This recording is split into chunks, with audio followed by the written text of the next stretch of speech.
The world had shrunk to the dimensions of a wooden crate, smelling sharply of tar, damp hemp, and the faint, metallic scent of her own fear.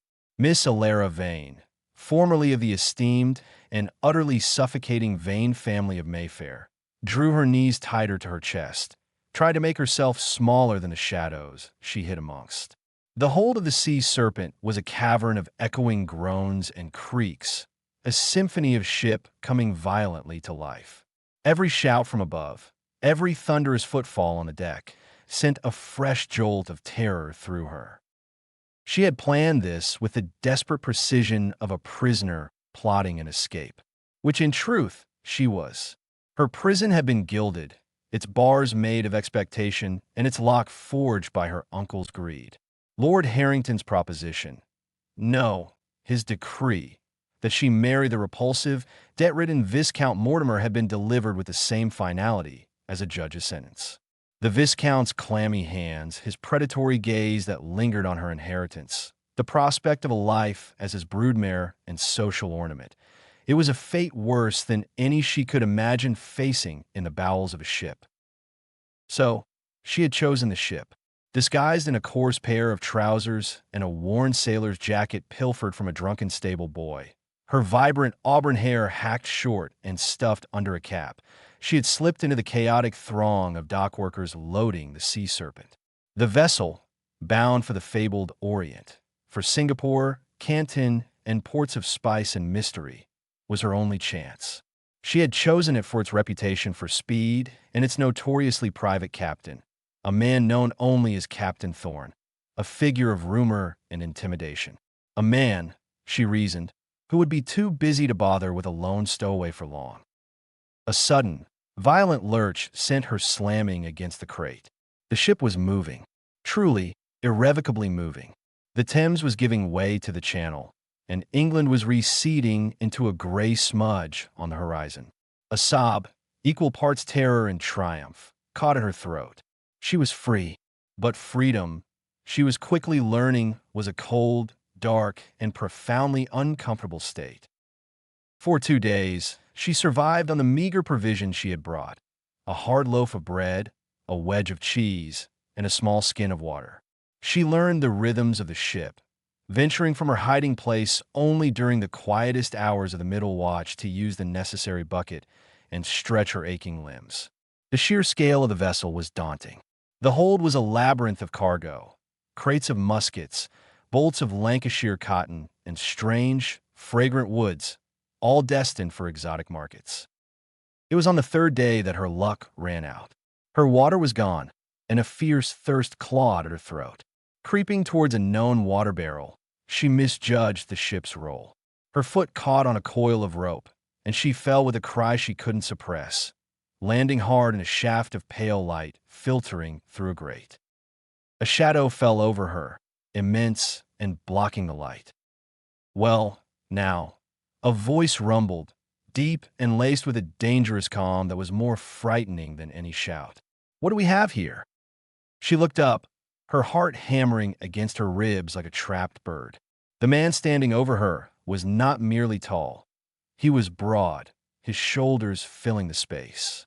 He wore a dark blue coat, weathered but impeccably tailored, and his face, it was a map of harsh experience. A faint scar bisected his left eyebrow, and his jaw was a hard line of granite. But it was his eyes that held her frozen, eyes the color of a stormy sea, piercing and intelligent, and currently burning with a cold fire. This was not a common sailor. This was Captain Alexander Thorne. He reached down, his grip like iron on her arm, and hauled her to her feet with effortless strength. Her cap was knocked askew, and several long strands of her auburn hair tumbled free. His eyes narrowed, the storm in them intensifying. He ripped the cap from her head completely, and her shorn, but unmistakably feminine, hair was revealed. A slow, grim smile touched his lips, but it didn't reach his eyes. A stowaway, and a girl. "This," he said, his voice dropping to a deadly whisper, "is a complication I do not need on my ship." Alara was dragged unceremoniously up onto the main deck. The sudden assault of wind and light was blinding after the gloom of the hold. Salt spray stung her face, and the vast, terrifying expanse of the churning gray ocean stretched to every horizon. A circle of rough, curious faces closed in around her, the crew stopping their work to gawk at the spectacle. "Mr. Higgins," Thorne's voice cracked through the air like a whip. A wiry, older man with a face like tanned leather hurried forward. Captain. It seems we have an uninvited guest. A female guest." Thorne released her arm as if she were contaminated. "Search her, then bring her to my cabin." First Mate Higgins nodded, his expression unreadable. He performed a quick, impersonal search, finding only the empty water skin and a small, pearl-handled knife in her pocket, her only weapon and a parting gift from a sympathetic maid. He handed the knife to the captain, who pocketed it with a disdainful snort. A few minutes later, Elara stood in the captain's cabin. It was a space of stark contrasts. One wall was lined with books, their leather spines rich and worn. A large, polished table was covered in charts, a brass sextant gleaming beside them. But on the other wall hung an array of deadly weapons, a cutlass, a pair of pistols, and a wicked-looking dagger. It was the sanctum of a scholar and a warrior, and it was utterly intimidating. Captain Thorne stood by the wide windows at the stern, his back to her, watching the ship's wake churn the sea to foam. He did not speak for a long time, letting the tension coil tight in the room. "Who are you?" he finally asked without turning. "Elara," she said, her voice trembling despite her best efforts. "Elara Vane." "And what, Miss Vane, possessed you to think my ship was a suitable vessel for your holiday?" The sarcasm was a lash. It stiffened her spine. It was not a holiday. It was an escape. He turned then, his stormy eyes sweeping over her, taking in the ill-fitting clothes, the ragged hair, the defiant set of her chin. Escape from what? A marriage. To a man I despise. My uncle arranged it. I had no other choice. "Everyone has a choice," he stated coldly. "You chose to break maritime law and trespass on my command. Do you have any concept of the disruption you cause? The bad luck a woman is considered aboard a ship? The temptation you present to a crew of 60 men who haven't seen a port in weeks?" His words were meant to shame her, to make her feel like a foolish, reckless child. And they succeeded, but they also ignited a spark of anger. "I will not apologize for seeking my freedom. I can work. I can earn my passage." He let out a short, harsh laugh. "Work? You? A society miss? Can you hand, reef, and steer? Can you tar a seam, climb the rigging in a gale, or stand a watch?"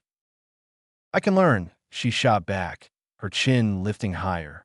"I can sew, I can cook, I can read and write and keep accounts. I am not useless."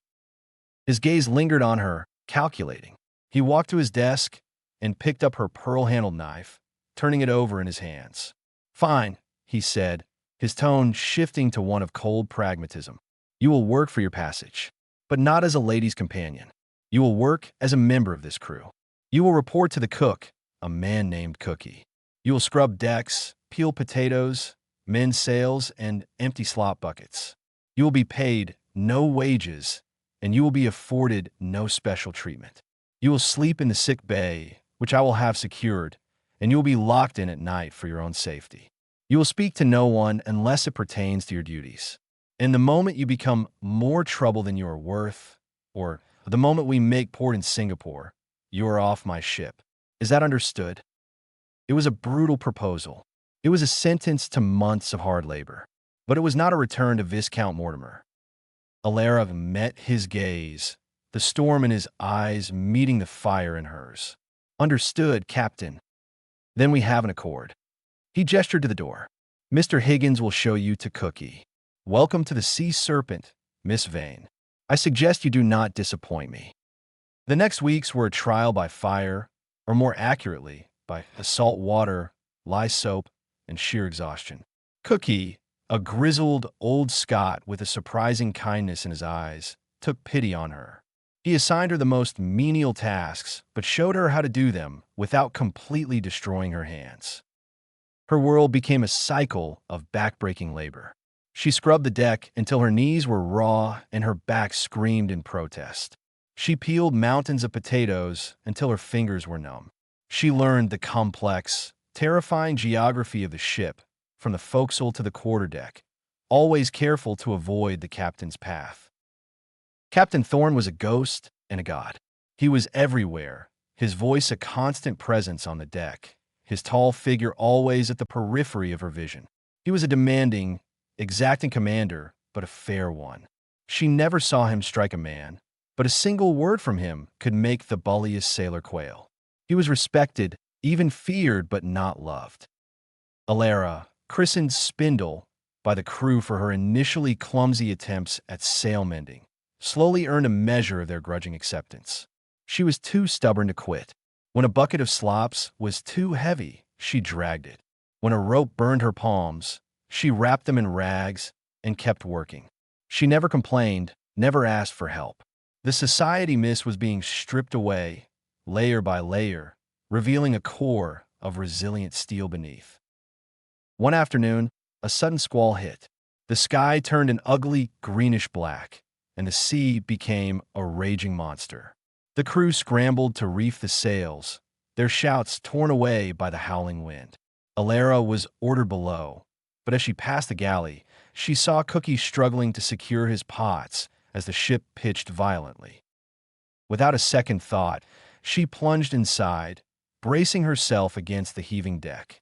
She helped him lash down the stores, her own fear forgotten in the face of a practical task. A pot of scalding soup tipped over, and she shoved Cookie out of the way, taking the splash on her arm. The pain was instant and searing. Later, after the storm had passed, Cookie sought her out in the sick bay, where she was gingerly wrapping a burn salve on her forearm.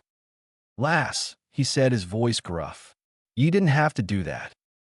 "You needed help," she said simply. He grunted, placing a small, extra biscuit on her cot. "Aye, that I did. Thank ye." It was a small victory, but it felt monumental. She was no longer just a stowaway. She was Spindle, the one who had helped Cookie in the storm. A few days later, she was mending a torn foresail, her needle moving with a newfound skill, when a shadow fell over her work. "Miss Vane." Her head snapped up. It was Captain Thorne. He hadn't directly addressed her in weeks. "Captain." He looked at her hands, red and calloused, then at the neat, even stitches she was making in the heavy canvas. "Mr. Higgins tells me you have a steady hand and a good head for figures." She said nothing, waiting. "My clerk, Mr. Evans, has been struck with a fever. The ship's log and inventory need updating. You claimed you could keep accounts. Was that true?" "Yes, Captain." "Then report to my cabin at the end of your watch. You will work on the ledgers for 2 hours, under my supervision." Working in the captain's cabin was a different kind of ordeal. The space was filled with his presence, the scent of salt, leather, and sandalwood. He sat at his desk, working on his charts, while she sat at a smaller table, painstakingly transcribing figures from rough notes into the formal log. She was intensely aware of him, of the quiet scratch of his pen, the occasional rustle of chart paper. She worked in silence, her concentration absolute. The numbers came easily to her, a familiar language in this world of alien ropes and knots. After an hour, he spoke without looking up. "Your script is very fine." It wasn't a compliment. It was an observation, a reminder of the world she came from. "I had an excellent governess," she replied, her tone equally neutral. He stood and came to look over her shoulder. His proximity was unnerving. She could feel the warmth of him, smell the clean, masculine scent of his skin. "You found an error here," he said, his finger calloused and strong, pointing to a column.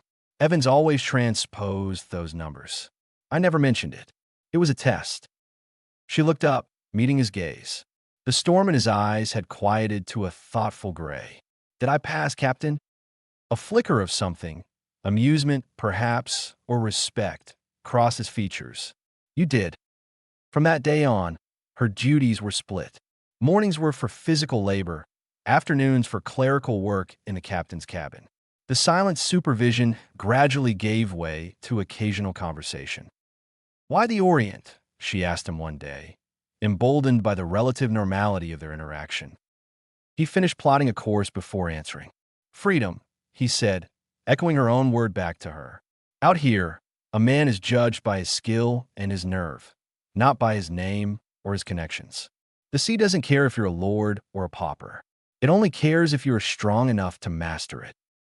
She learned fragments of his story, not from direct confession, but from oblique references. He was a self-made man. He had started as a cabin boy, risen through the ranks, and eventually won the Sea Serpent in a game of cards from its previous, dissolute owner. He had rebuilt the ship and his life with sheer force of will. She, in turn, found herself telling him things she had never told anyone. Her father's quiet death, her uncle's cold avarice, the visceral dread she felt in Viscount Mortimer's presence. "He collected things," she said softly, staring at the quill in her hand. "Beautiful, rare things. And he would show them off, but you could see he didn't love them. He just loved the power of owning them. I knew I would just become another piece in his collection." Thorn was silent for a long moment. "A man who confuses possession with worth is not a man at all," he said, his voice low. The air in the cabin shifted. The professional barrier between them was thinning, revealing the complicated, wounded people beneath the roles of captain and stowaway. The turning point came off the coast of Madagascar. The Sea Serpent was pursuing a lucrative trade wind, her sails fat with a following breeze.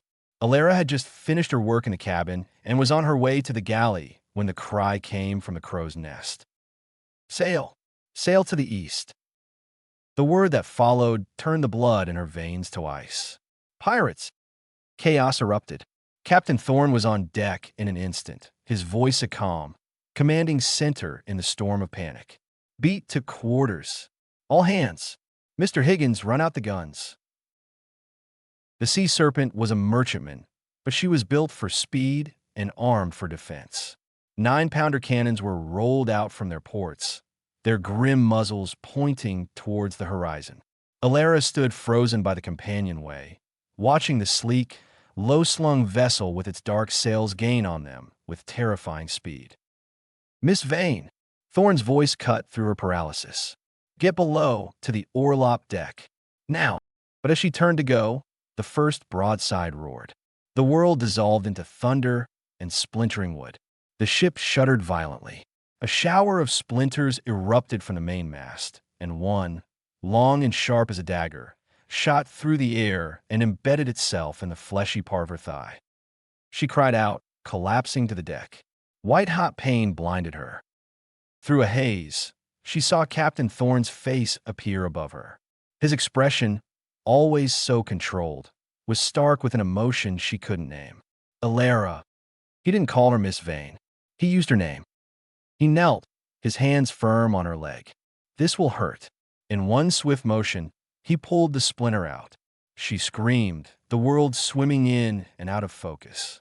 He ripped a strip from his own shirt and tied a tight bandage around the wound, staunching the flow of blood. Another cannonball screamed overhead.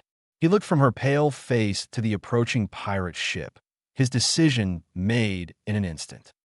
He scooped her into his arms as if she weighed nothing. Instead of carrying her below, he carried her to the ship's wheel, propping her against the base of the mizzenmast where she was somewhat sheltered. He pressed a pistol into her hands. "Can you shoot?" he asked, his eyes locked on hers. She nodded, her fingers closing around the cool, heavy butt of the weapon. "Anyone who is not one of my crew who tries to approach you," he said, his voice deadly serious, "you shoot them." Then he was gone, his voice rising above the din, a warrior king marshaling his forces. "Stand ready, lads, for the Sea Serpent and for glory." The battle was a brutal, close-quarters melee of clashing steel, pistol shots, and furious shouts. Alara watched, her heart in her throat, as Captain Thorn fought like a demon. His cutlass was a blur of silver, meeting the attackers with a ferocity that drove them back. He was protecting his ship, his crew, and her. She saw a hulking pirate, having slipped past the main line of defense, raise a knife, aiming for Thorn's unguarded back. Without thinking, Ilera raised the pistol. Her hands, which had once trembled while holding a needle, were now steady. She aimed, exhaled, and pulled the trigger. The shot rang out. The pirate roared in pain and surprise, his charge faltering. It was not a killing shot, but it was enough. Thorn spun around, saw the man, and with a single efficient stroke, disarmed him and knocked him unconscious. His eyes found hers across the bloody deck. In that single, charged glance, everything changed. The last of the walls between them crumbled to dust. The Sea Serpent's crew, inspired by their captain's courage and the unexpected aid from their stowaway, fought with renewed vigor. The pirates, their captain fallen, were repelled, retreating to their ship and breaking off the engagement. Silence descended, broken only by the moans of the wounded and the crackle of a small fire being extinguished. In the aftermath, the ship was a scene of controlled chaos. 4 crewmen were dead, a dozen more wounded. Ilera's leg was properly cleaned and stitched by the ship's carpenter, who served as the closest thing they had to a surgeon. She was moved back to the sick bay, but now her cot was surrounded by the other wounded. The crew no longer looked at her as Spindle or the stowaway. They looked at her with a new respect. She had stood with them. She had saved their captain. That evening, as a blood-red sun sank into the sea, Captain Thorn came to see her. He himself had a gash on his temple, and his knuckles were bruised and split. He stood by her cot for a long moment, just looking at her. The hard lines of his face were softened by exhaustion, and something else, something tender and raw. "You saved my life," he said, his voice rough. "You saved mine first," she replied softly, "when you pulled me from the hold and gave me a chance." He sat on the stool beside her cot, the movement uncharacteristically weary. "When I saw you fall, when I saw the blood," he trailed off, running a hand over his face. "I have spent my entire life building walls, Ilera, building this ship, this command, this reputation. I thought it made me strong, invulnerable. And then a stowaway in a badly fitted jacket comes aboard and shatters them all in a matter of weeks." He reached out, his hand covering hers. His touch was warm, sure. "I have tried to be your captain, but I find I can no longer be impartial where you are concerned." Her breath caught in her throat.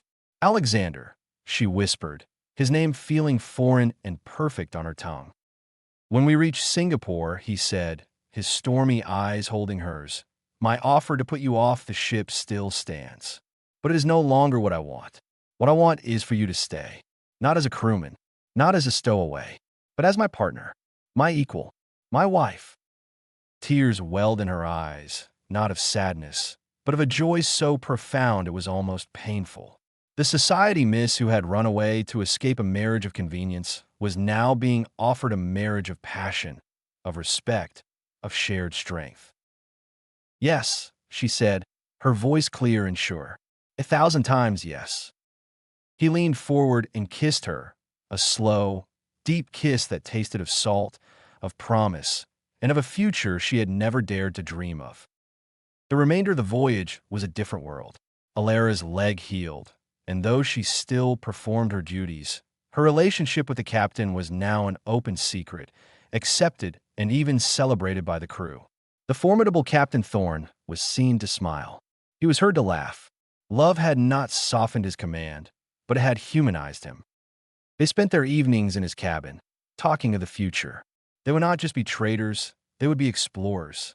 He taught her navigation, and she, in turn, showed him the poetry she had secretly been writing about the sea. They arrived in Singapore on a blisteringly hot, humid morning. The port was a riot of color, sound, and smell, a stark contrast to the gray docks of London. As the Sea Serpent was secured, Alexander Thorn stood with Ilera at the railing, his arm around her waist. "This is where your old life ends," he said softly. "What happens now is entirely up to you." She looked out at the bustling, chaotic, beautiful world before her. She was no longer Ilera Vane, the society miss. She was not Spindle, the stowaway. She was the woman who had fought pirates, earned the respect of a crew and won the heart of a formidable captain. She turned to him, her eyes shining with a light that outshone the tropical sun. Then let's begin. 1 year later, Canton. The ballroom of the British consulate was a pocket of England transplanted to the South China Sea. The air was thick with the scent of perfume and politics, the murmur of voices a familiar drone. Lord Harrington, Alara's uncle, stood near the punch bowl, feeling out of place and irritable. A hush fell over a part of the room, followed by a wave of excited whispers. Harrington turned, and his jaw went slack. There, standing in the entrance, was his niece, Alara, but she was utterly transformed. Gone was the pale, nervous girl. This woman was sun-kissed and confident, her auburn hair styled in an elegant, sophisticated twist. She wore a gown of deep sapphire silk that spoke of immense wealth and exquisite taste. But it was not her dress that commanded attention. It was her bearing. She held herself with an effortless authority, her hand resting on the arm of the most intimidating man Harrington had ever seen. Captain Alexander Thorne was every inch the powerful commander in his impeccably tailored coat, his gaze sweeping the room with a cool, assessing calm. The rumors of his success in the spice and tea trade were the talk of the port. He was wealthy, influential, and famously private. The couple moved through the crowd, accepting greetings with easy grace, until they stood before a stunned Lord Harrington. "Uncle," Alara said, her voice calm, a faint, knowing smile on her lips. "Alara? Is it really you? We thought you dead. We searched. As you can see, I am very much alive." She glanced up at Alexander, her expression softening with a love that was unmistakable. "Allow me to introduce my husband, Captain Alexander Thorne." Harrington's eyes widened. "Husband?" "Indeed," Alexander said, his voice a low rumble that brooked no argument. He extended a hand, not in greeting, but to reveal a simple, heavy gold band on his finger. "Alara is under my protection now, permanently. I believe any previous arrangements are hereby null and void." The threat in his tone was as clear as diamond. Harrington, a man who understood power, immediately capitulated. He stammered a congratulations and quickly excused himself, melting into the crowd. Later, on the terrace overlooking the moonlit Pearl River, Alexander pulled Alara close. "You were magnificent," he murmured into her hair. "We were magnificent," she corrected, leaning back against his solid strength. "Did you see his face? It was worth every moment in that crate." He laughed, a rich, genuine sound. "I never thought I'd be grateful to a stowaway." She turned in his arms, looking up at the man who had given her not just freedom, but a destiny. "And I never thought I'd find my home on the deck of a ship, with a formidable captain." "Where to next, my love?"